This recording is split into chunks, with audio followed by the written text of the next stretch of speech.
আল্লাহ নবী একজন জাদু করেছিল, আল্লাহ নবীকে জাদু করেছিল। জাদু বোঝেন তো ভাই, বলুন না। আল্লাহ নবীকে জাদু করেছিল একজন ব্যক্তি। লোকটার নাম কি জানেন? লাবিদ বিন আসিম। লাবিদ বিন আসিম বলে একজন লোক নবীকে জাদু করেছিল। তো জাদু করার পরে নবীজি শরীর খুব ভেঙে যাচ্ছে। আবু বকর, ওমর, উসমান, আলী আর নবীর স্ত্রীরা, আরো বাড়ি এলাকার মানুষেরা, সাহাবীরা সব পাগল। নবীজি অসুস্থ হয়ে যাচ্ছে, কি করে সারবে? তো অনেক কিছু করার পরে নবীজি একদিন শুয়ে আছে। ঘটনাটা শুনে নিন, এই মা বোনেরা ভালো করে শুনে নিন ঘটনাটা। নবীজি শুয়ে আছেন, শুয়ে আছেন, ঘুমাননি, চোখ দুটো বন্ধ, জেগে আছেন কিন্তু চোখ দুটো বন্ধ। উনি বুঝতে পারছেন পায়ের দিকে একজন ব্যক্তি এসে দাঁড়ালো, মাথার দিকে একজন ব্যক্তি এসে দাঁড়ালো।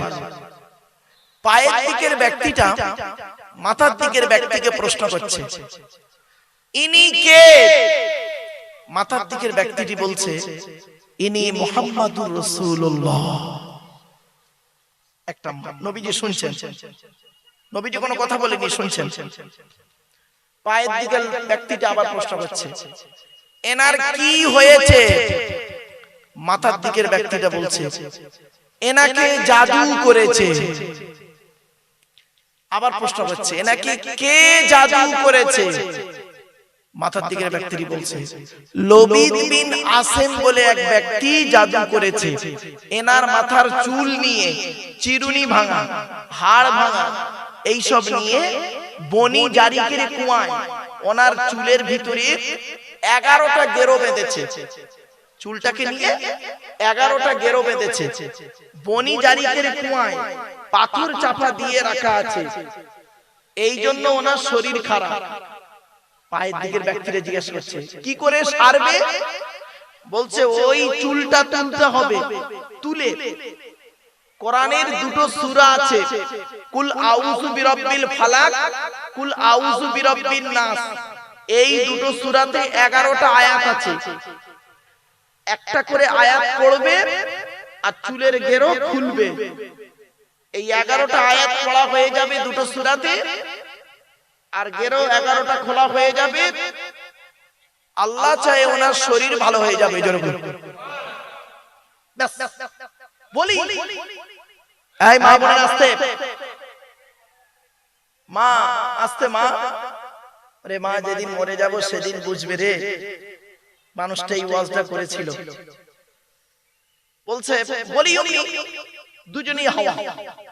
নবীজি চোখটা খুলে আর দেখতে পাচ্ছে না কাউকে। নবীজি উঠেছে, উঠে বাইরে গিয়ে বলছে, ও আবু বকর, ওমর, উসমান, আলী, এসো এসো এসো, তোমরা আমার রোগের ওষুধ খুঁজছিলে না? বলছে, হ্যাঁ, কয়েকদিন আপনি অসুস্থ।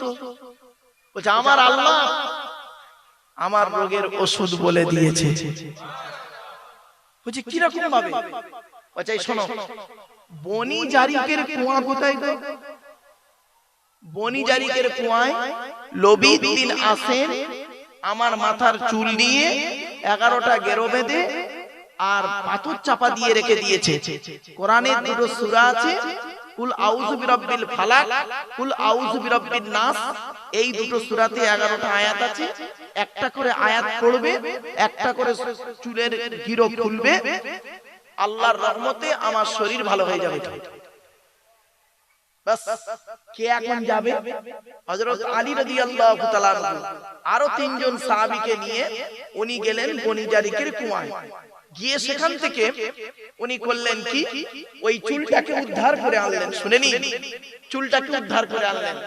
আনার পরে হযরত আলী রাদিয়াল্লাহু তাআলা আনহু পড়ছেন।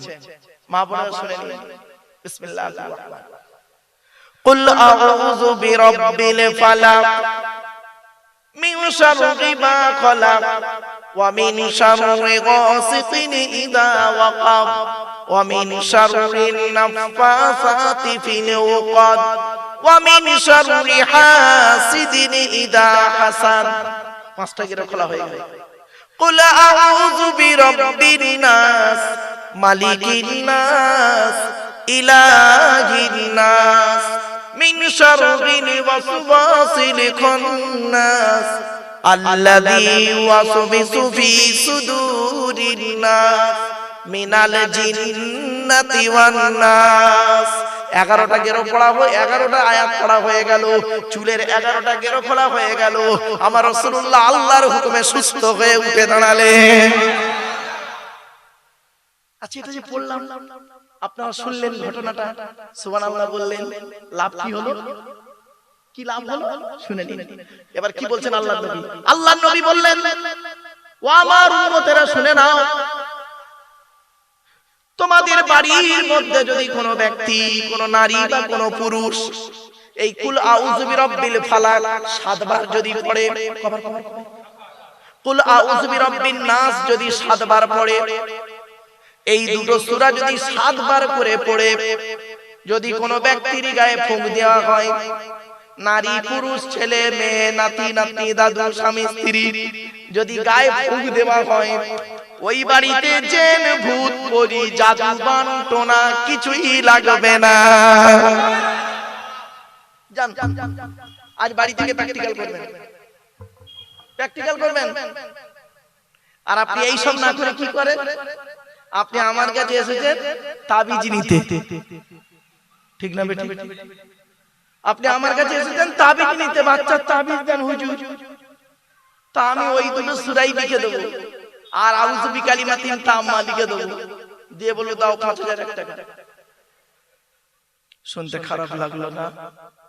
অতি বাস্তব কথাটাই বললাম, একদম বাস্তব কথাটা বললাম। এখন এইটা বলার পরে বাবা অনেক যে সমস্ত ভাইরা তাবিজ করে তারা তো আমার উপর গোষ্ঠী উদ্ধার করে দেবে আমি জানি, কিন্তু কিছু করার নেই।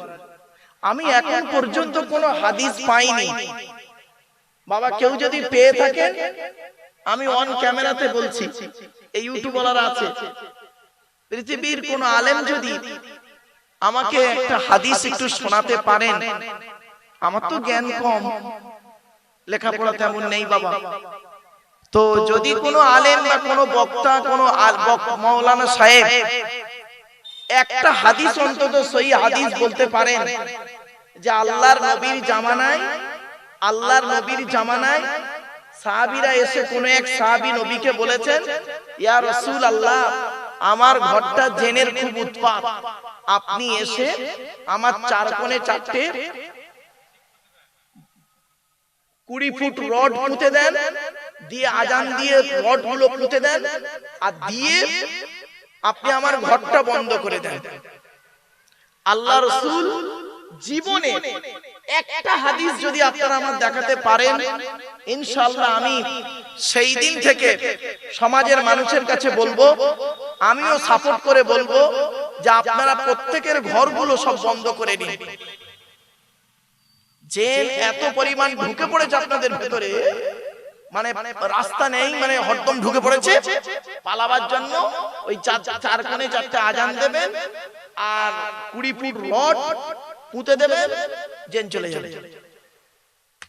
বাবা আমি তো কোনো হাদিস পাইনি, যদি কেউ পেয়ে থাকেন আমাকে বলবেন, আমি শিখে নেব। কোনদিন আমি পাইনি, তা পাবেন বলে মনে হয় না। কি জানেন, আল্লাহ যদি পায়, কোন আলেম যদি পেয়ে থাকেন আমাকে বলবেন। এই সমাজের কাছে এই পোস্টটি আমি ছুড়ে গেলাম। একটা হাদিস, আল্লাহ নবী ঘর বন্ধ করেছেন সাহাবীদেরকে নিয়ে, ওই রড পুঁতে দিয়ে আজান দিয়ে ঘর বন্ধ করে দিয়েছে। বাপেরা রাগ করবেন না, বাপ হায়াতের মালিক কে? মৌতের মালিক, ভালো মন্দের মালিক। কোরআন বলছে, দেখুন আমি বলিনি, মা ইয়াফতাগিল্লাহু লিন-নাসি মির রাহমাতিন ফালা মুমসিকা লাহা ওয়া মা ইউমসিক ফালা মুরসিলা লাহু মিন বা'দি ওয়া হুয়াল আজিজুল হাকীম। 22 নম্বর পারা। এই ও ঢুকলো কি করে? ওই মানে জিন এসে গেছে, বলা যায় না বাবা। বাড়ি যেতে পারবো তো? আফসোস বাবা, আমি এই কথাগুলো বলছি তো। আর একটা কথা আপনাদের বলি, আমি এখনো পর্যন্ত খুঁজে পাইনি এই চারটে কোণে চারটে দাগ মেরে কি কলম দিয়ে টেনে টেনে বলে দিল সর্বনাশ, শেষ হয়ে গেছে।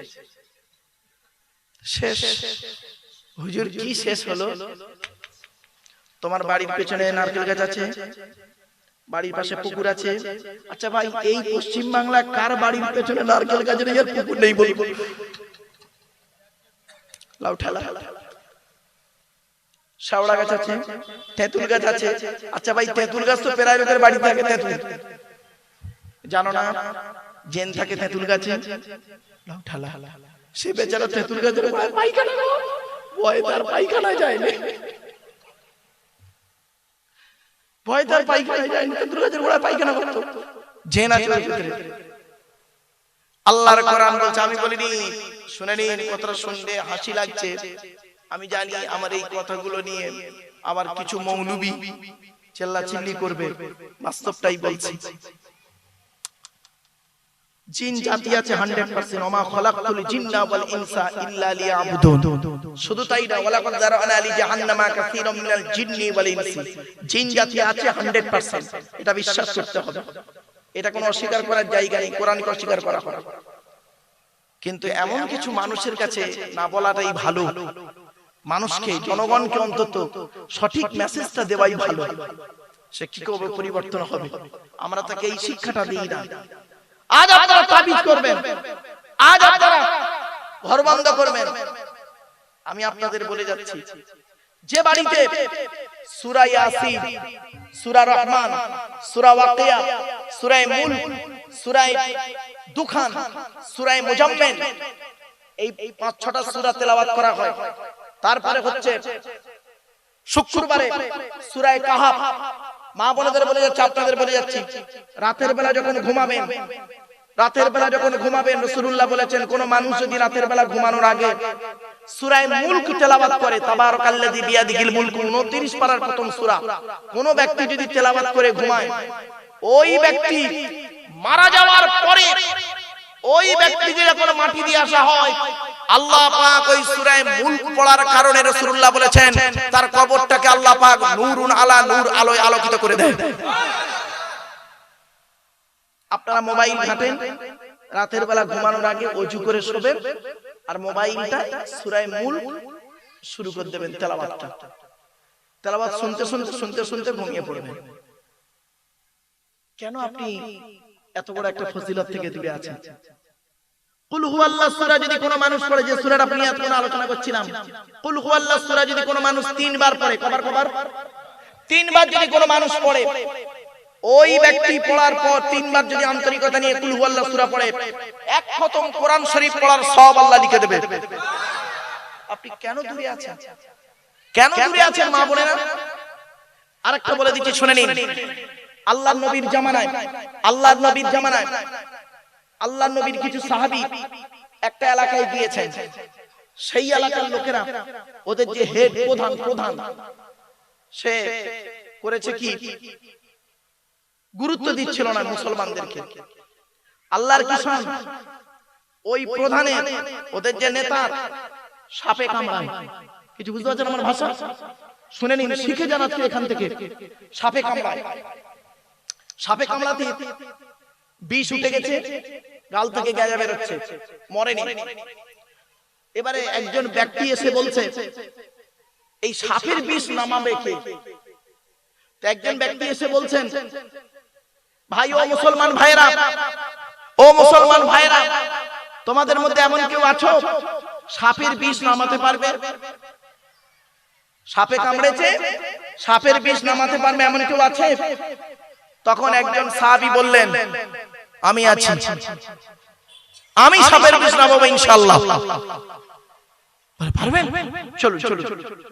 গিয়েছেন সাহাবীটা, গিয়ে শুনে নিন, সাহাবীটা গিয়েছেন, ঈমান কাকে বলে? সাহাবীটা গিয়েছেন, গিয়ে লোকটাকে সাপের বিষ নামিয়ে দিয়েছে। নামিয়ে দিয়ে দেওয়ার পর লোকটা বেঁচে গেছে। যাওয়ার পরে লোকটাকে বলছে, 40টা উট দিতে হবে, বকরি দিতে হবে। বকরি কটা?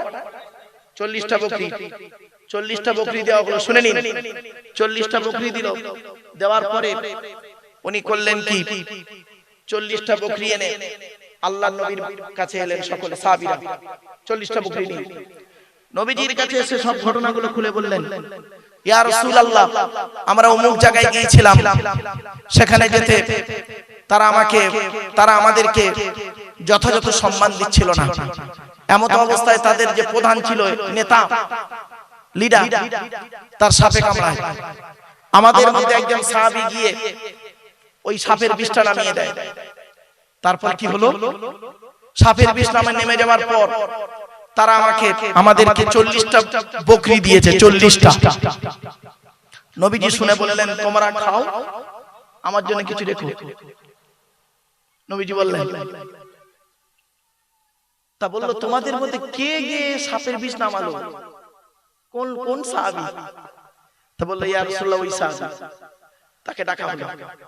তিনি এলেন নবীজিকে। শুনে নিন, জীবনভর মনে রাখবেন, ওই জাদু করার মতো একটা ঘটনা। কাছে এলো, আসার পরে নবীজি বললেন, তুমি গিয়েছিলে সাপের বিষ নামাতে? তুমি সাপের বিষ নামিয়েছো? যে আল্লাহ নামিয়েছে হুজুর। তা তুমি কি এমন ফুঁক দিলে ওর গায়ে সাপের বিষ নেমে গেল? কি বলছে শুনবেন? ইয়া রাসূলুল্লাহ, ইয়া হাবিবাল্লাহ, হুজুর, আমি তেমন কিছু ফুঁক দিই নাই, কোরআনের একটা ছোট্ট সূরা পড়ে ফুঁক দিয়েছি। বলে, কোন সূরা? সাহাবী বললেন, সূরা ফাতিহা পড়ে ফুঁক দিয়েছি। আলহামদুলিল্লাহি রাব্বিল আলামিন, আর রাহমানির রহিম, মালিকি ইয়াউমিদ্দিন, ইয়্যাকা না'বুদু ওয়া ইয়্যাকা নাস্তাঈন, ইহদিনাস সিরাতাল মুস্তাকিম, সিরাতাল লাযীনা আন'আমতা আলাইহিম, গায়রিল মাগদুবি আলাইহিম ওয়ালাদ-দাল্লিন। কোরআনের এই সূরাটি পড়ে আমি ফুঁক দিয়েছি। সূরা ফাতিহা পড়ে ফুঁক দেওয়ার কারণে আমার আল্লাহ পাক সাপের বিষটাকে নামিয়ে দিয়েছে। জোরে বলুন। আচ্ছা, এখান থেকে কি শিখলেন? কোন মানুষ যদি সূরা ফাতিহা ভালো করে আন্তরিকতা নিয়ে আমলে পরিণত করে, আর সূরা ফাতিহা পড়ে যদি ফুঁক দেয়, সাপের বিষ নেমে যায়। আপনি প্র্যাকটিক্যাল করুন না, আমি তো আপনাকে বলে দিয়ে যাচ্ছি। আপনি কেন আব্দুল্লাহিল মারুফের উপরে নির্ভর করবেন? আর কেন ইমাম সাহেবের উপরে ভরসা করবেন? আর কেন পীর সাহেব মৌলভী সাহেবের উপরে ভরসা করবেন? আপনি নিজে প্র্যাকটিক্যাল করুন। আল্লাহর নবী বলেননি যে আমার ইন্তেকালের পর অমুক লোকের কাছে গিয়ে খালি এইসব করবে। আল্লাহ রাসূল বলেছেন, তোমরা নিজেরা প্র্যাকটিক্যাল করো। কিছু বুঝতে পারছেন আমার ভাষা? নিজেরা। আজকে আপনাদের বলে যাচ্ছি, রানীগাছির মানুষেরা শুনে নিন, আপনারা নিজেরা প্র্যাকটিক্যাল করুন। আজ থেকে বাড়িতে গিয়ে 5 ওয়াক্ত নামাজ পড়ুন, 5 ওয়াক্ত নামাজ পড়ুন, আর সাথে সাথে হালাল খাবার খান। 1 নাম্বার হালাল খাবার খাবেন, 2 নাম্বার 5 ওয়াক্ত নামাজ পড়বেন, সাথে সাথে রমজান মাসে রোজা আদায় করবেন। আর কি, মানুষের উপকার করতে না পারলে ক্ষতি করতে যাবেন না, সাথে সাথে এই আমলগুলো করবেন। দেখবেন আল্লাহ পাক আপনার অন্তর থেকে এমন কিছু মুখ থেকে বের করে দেবে, যার মাধ্যমে কত মানুষ উপকৃত হবে। কত নেবেন? আমরা মনে করেছি কি জানেন, কোন এক গোষ্ঠীকে আমরা করেছি কি, নির্দিষ্ট করে দিয়েছি যে ওই গোষ্ঠীর লোক যদি দোয়া করে, ওই গোষ্ঠীর লোক যদি এসে হাত তোলে, আল্লাহ কবুল করবে, আর পৃথিবীর আর কারোর কোনো দোয়া কবুল করবে না। না, এ ধারণা পুরোপুরি ভুল। চলুন আল্লাহ পাক কোরআনে কি বলছে বা দেখি। আমি আয়াতটা পড়ি, সূরা ফাতিরের 2 নম্বর আয়াত। আল্লাহ বলছেন, মা ইয়াফতাগিল্লাহু লিন-নাসি মির রাহমাতিন ফালা মুমসিকা লাহা ওয়া মা ইউমসিক ফালা মুরসিলা লাহু মিন বা'দিহি ওয়া হুয়াল আজিজুল হাকীম। আল্লাহ বলছেন, আল্লাহ যদি কোন ব্যক্তির জন্য তার রহমতের দরজা খুলে দেয়, পৃথিবীর কারোর ক্ষমতা নেই ওই দরজা বন্ধ করে। আমার ভাষা বুঝতে পারলেন আপনারা? এতগুলো মানুষ এখানে বসে আছেন, আপনাদের ভিতরে যদি আমার আল্লাহ পাক কারোর উপরে তার রহমতের দরজা খুলে দেয়, সে ভিখারির বাচ্চা হলো, টলিওয়ালার বাচ্চা হলো, টোটোওয়ালার বাচ্চা হলো, ইমাম সাহেবের বাচ্চা হলো, ডাক্তার মাস্টারের চাওলার বাচ্চা হলো, মাছলার বাচ্চা, গোসলার বাচ্চা হোক, ওসব দেখে না। আল্লাহ তার রহমতের দরজা যদি কোন ব্যক্তির জন্য খুলে দেয়, পৃথিবীর কারোর ক্ষমতা নেই ওই রহমতের দরজা বন্ধ করে। আর আল্লাহ রাব্বুল আলামিন তার রহমতের দরজা যদি কারোর জন্য বন্ধ করে দেয়, পৃথিবীর মানুষ যদি, পৃথিবীর সমস্ত মানুষ যদি দরজা খোলার চেষ্টা করে, আল্লাহর হুকুম ছাড়াও দরজা খুলবে না। আচ্ছা, এই আয়াতটা যে পড়লাম, এর পেছনে একটা হাদিস আছে, শুনে নিন, চমকে যাবেন। আব্দুল্লাহ ইবনে আব্বাস রাদিয়াল্লাহু তাআলা আনহুকে আল্লাহর নবী বলছেন, আব্দুল্লাহ ইবনে আব্বাসের বয়স তখন অল্প, বালক। নবীজি বলছেন, এই বালক, এই আব্দুল্লাহ, শোনো শোনো, তোমার কপালে আল্লাহ পাক যতটুকু ক্ষতি রেখেছে, আমার ভাষা বুঝতে পারছেন আপনারা? আল্লাহ নবী বলছেন, এই আব্দুল্লাহ শোনো, তোমার কপালে আল্লাহ পাক যতটুকু ক্ষতি রেখেছে, সারা পৃথিবীর মানুষ যদি তোমার ক্ষতি করতে চায়, তোমার কপালে আল্লাহ যতটুকু ক্ষতি লিখে রেখেছে ততটুকুই হবে, তার কমও হবে না, বেশিও হবে না। তোমার কপালে যতটুকু উপকার আল্লাহ লিখে রেখেছে, ভালো লিখে রেখেছে, পৃথিবীর মানুষ চেষ্টা করলেও তার কমও হবে না, বেশিও হবে না। কিছু বুঝতে পারছেন আমার ভাষা? এজন্য আপনাদেরকে আমি বলে যাচ্ছি, আপনারা সর্বদাই, সর্ব অবস্থায়, সর্বক্ষণে ভরসা করবেন। আমরা ভরসা করব কার উপরে? আল্লাহ। সব কিছুকে ভরসা করবেন আল্লাহর উপরে। আমরা আল্লাহর উপরে ভরসা আমাদের কমে গেছে। আল্লাহ পাক কোরআনে বলেন, ইজা আযামতা ফাতাওয়াক্কাল আলাল্লাহ। বান্দা, তুমি যখন কোনো কাজ করতে যাবে, পৃথিবীর কোনো ব্যক্তি বস্তুর উপরে ভরসা করবে না, একমাত্র আল্লাহর উপরে ভরসা করবে। ইন্নাল্লাহা ইউহিব্বুল মুতাওয়াক্কিলিন। যারা আল্লাহর উপরে ভরসা করে কোনো কাজ করে, আমি আল্লাহ তাদের অত্যন্ত ভালোবাসি। আজকের এই জলসা হচ্ছে এখানে, এই উত্তর রানীগাছি পয়লা ফাল্গুনের জলসা। এই জলসায় যত মানুষ বসে আছেন, অনুরোধ করে বলে যাচ্ছি, জলসা কমিটিকেও বলে যাচ্ছি, বাবা, ভরসা যদি করতে হয় আল্লাহর উপরে করবেন। জলসা দেবেন আল্লাহকে ভরসা করে, বান্দার ভরসা করে নয়। মনে রাখবেন, হাজার শ্রোতার থেকে 10 জন যখন শ্রোতা বসে আছেন, এই কথাই যথেষ্ট, ঠিক না বেটা? ভরসা করুন আল্লাহর উপরে। আচ্ছা, ভরসার একটা উদাহরণ দেবো। দেখেন, সহজ উদাহরণ, মনে থাকবে। একটাই রাস্তা, কটা? একটাই রাস্তা, দুটো দল গেল। প্রথম দলটা পার হয়ে গেল, দ্বিতীয় দলটা ডুবে মরে গেল। রাস্তাটার নাম হলো নদীর মাঝখান। দল দুটোর নাম হলো মুসা নবীর দল, ফেরাউনের দল। বুঝতে পারছেন? মুসা নবীর দল, ফেরাউনের দল। ভরসাটা রাস্তার উপরে ছিল না, ভরসাটা হবে আল্লাহ। মুসা নবীর ভরসাটা আল্লাহর উপরে ছিল, রাস্তার উপরে ছিল না। আল্লাহ পার করে দিল। ফেরাউনের ভরসা ছিল রাস্তার উপরে, ওর দলবলের উপরে। তো যতটুকু পেরেছে গেছে, ডুবে মরে গেছে। এজন্য বাপীদের বলে যাচ্ছি, প্রত্যেকটা কাজে ভরসা করবেন আল্লাহর উপরে। স্বামী স্ত্রী ঝামেলা হয়েছে, ভরসা করবেন আল্লাহর উপরে। বেশ কয়েকটা কথা আপনাদের বলছি, খুব গুরুত্বপূর্ণ কথা বাপ, যেগুলো খুব জরুরি। আমার মা বোনরা ভালো করে শুনে নিন। বেশ কিছু জরুরি কথা আপনাদেরকে বলছি, মূল্যায়ন করুন বাড়িতে গিয়ে, বা এখানেও বসে বসে একটু চিন্তা করবেন, জীবনে কি ভুলগুলো করেছি আমরা, এই ভুল থেকে সংশোধন করে ভালোর পথে ফিরে আসুন। চলো, প্রথমে আমাদের একটু জেনে নেব শরীয়তের কিছু জিনিস। 1 নাম্বার,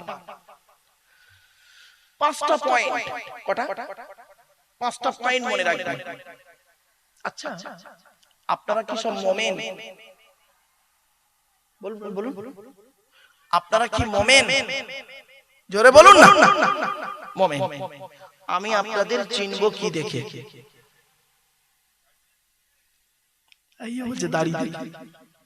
আচ্ছা, না, ওর কথাই শুনি। আকাশি, তুমি যে বললে দাড়ি দেখে, তা রবীন্দ্রনাথের গালে দাঁড়িয়ে আছে, রামকৃষ্ণর গালে দাঁড়িয়ে আছে, রামদেবের গালেও দাঁড়িয়ে আছে, আসারাম বাবুর গালে, মুদির গালেও দাঁড়িয়ে আছে, ঠিক না বেটি? ও যেটা মনে হয়েছে বলেছে, দাড়ি দেখে নয় গো বাবা। শোনেন কি বললেন? সালাম, তাই তো?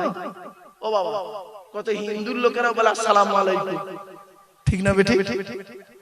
বলেন, আর কি মনে পড়ছে বলেন একটা, কি করে চিনবেন? আচ্ছা, আমি কি মুমিন আপনাদের চোখে? বলুন। কি করে বুঝবে আমাকে মুমিন? এই ওয়াজ করছি বলে না।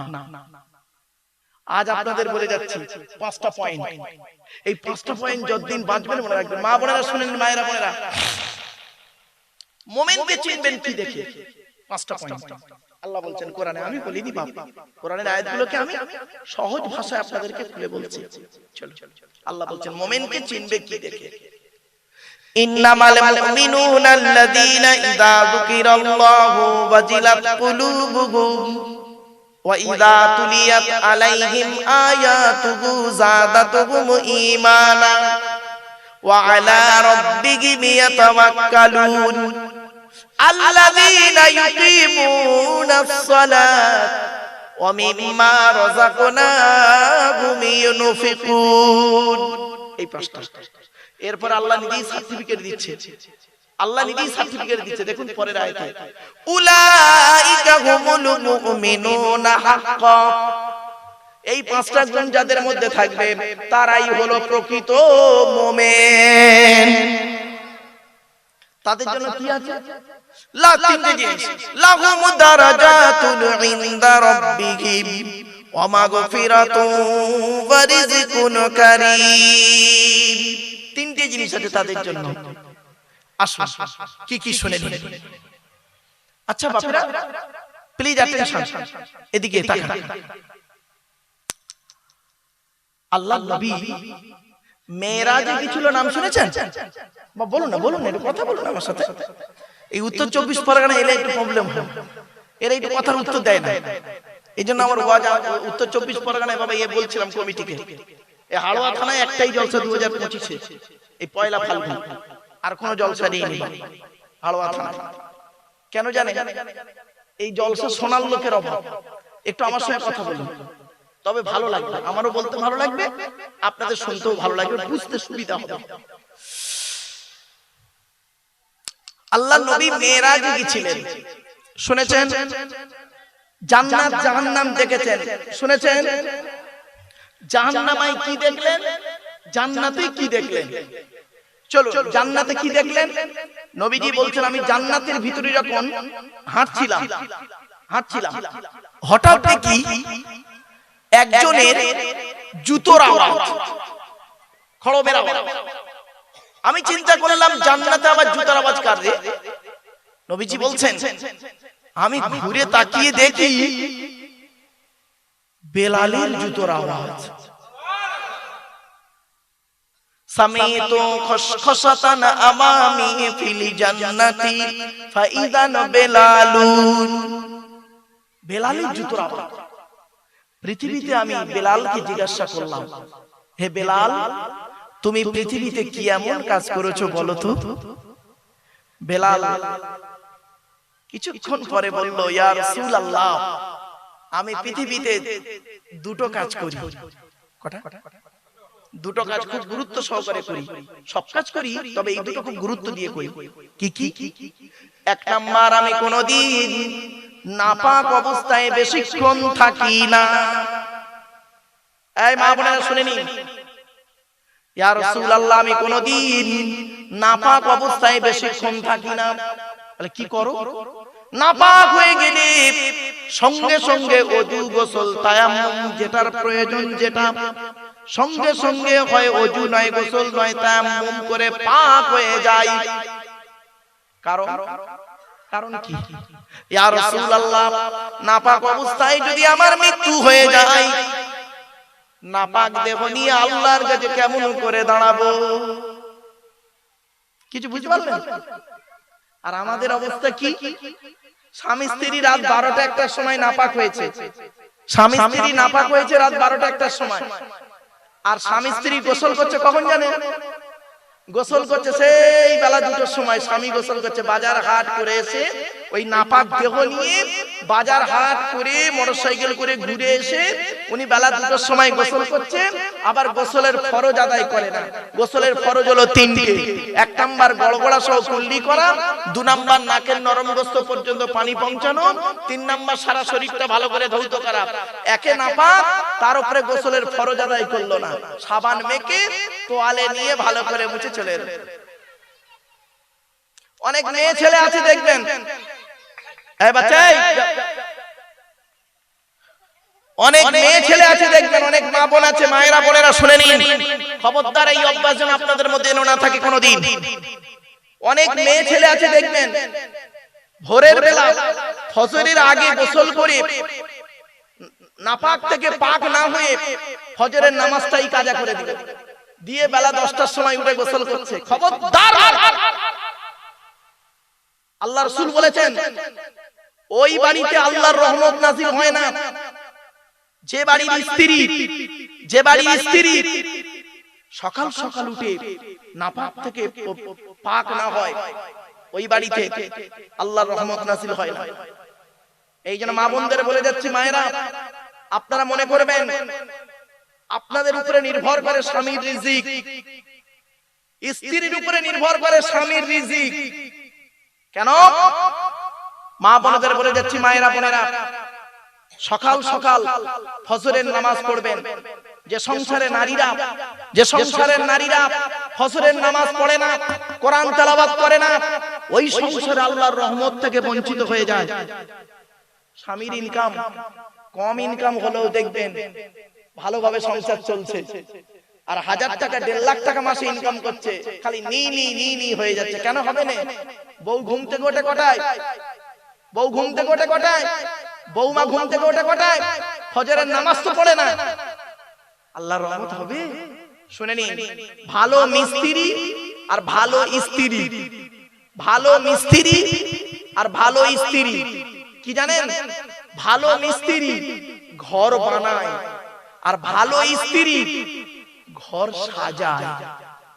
আমি কি বোঝাতে পারছি আপনাদের? ভালো মিস্ত্রি ঘর বানায়, আর ভালো স্ত্রী ঘর সাজায়। এজন্য আপনাদের মধ্যে এই ওই উত্তর রানীগাছির লোকেদের বলে যাচ্ছি, যত শ্রোতা বসে আছেন পুরুষরা, আপনাদের মধ্যে ওই লোকটা হলো উত্তম যার স্ত্রী হলো উত্তম। যার স্ত্রী নোংরা, যার স্ত্রী পাপী, যার স্ত্রী ব্যভিচারিণী, যার স্ত্রী পরকীয়ায় লিপ্ত, যার স্ত্রী রাসূলুল্লাহ আদেশ অনুযায়ী জাহান্নামী, ওই স্বামী হলো দুর্ভাগা হতভাগা স্বামী। চলো একটা একটা করে বলে দিচ্ছি। আজ বাড়ি যাবেন, বাড়িতে গিয়ে আপনার বাড়িতে 3-4 রকমের মেয়ে আছে, 4 রকমের নারী আছে। এখানে বসে আছে অনেকে। কে? আপনার মা, আপনার বোন, আপনার মেয়ে, আপনার স্ত্রী, এই 4 শ্রেণীর মেয়ে ছেলে আপনার বাড়িতে আছে, যাদের মা